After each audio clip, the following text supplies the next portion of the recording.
સત્યના વિજય અને નારી સશક્તિકરણના સંકલ્પ સાથે માં વિશ્વંભરી તીર્થયાત્રા ધામ ખાતે ભવ્ય શસ્ત્ર પૂજન કરવામાં આવ્યું। વિજયાદશમીના પાવન અવસર પર વલસાડ જિલ્લાના રાબડા ગામે આવેલા માં વિશ્વંભરી તીર્થયાત્રા ધામ ખાતે ભવ્યાતિ ભવ્ય શસ્ત્ર પૂજનનું આયોજન કરવામાં આવ્યું હતું।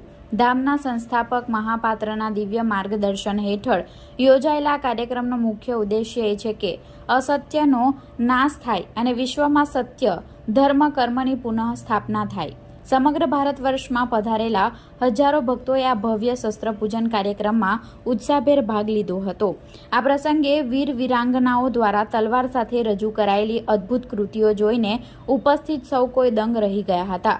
ખાસ કરીને જ્યારે વીરાંગનાઓએ તલવારની કલાકૃતિઓ પ્રદર્શિત કરી ત્યારે તે જાણે સાક્ષાત દુર્ગા સ્વરૂપા હોય તેવો દિવ્ય અહેસાસ સર્જાયો હતો।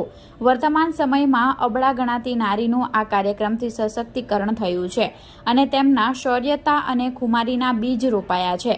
સમગ્ર વિશ્વમાં સત્યની સઘનિષ્ઠા ઊભી થાય અને નારી શક્તિ જાગૃત થાય તે માટે આ ધામ અથાગ પુરુષાર્થ કરી રહ્યું છે।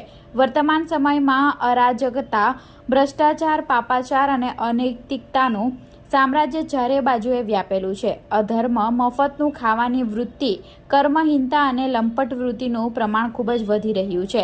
આવા અંધકાર અને અસત્ય પર વિજય પ્રાપ્ત કરવા માટે શાસ્ત્ર અને શસ્ત્ર બંનેની આવશ્યકતા અનિવાર્ય છે।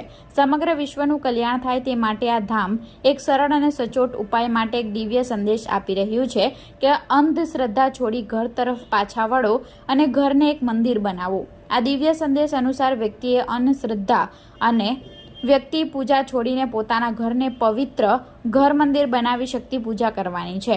શ્રી મહાપાત્રના માર્ગદર્શનથી આજે સમગ્ર વિશ્વમાં અસંખ્ય ઘર મંદિરો સ્થાપિત થયા છે, જેના પરિણામે પરિવારોમાં સાચી સમજણ અને એકતા જાગૃત થઈ છે।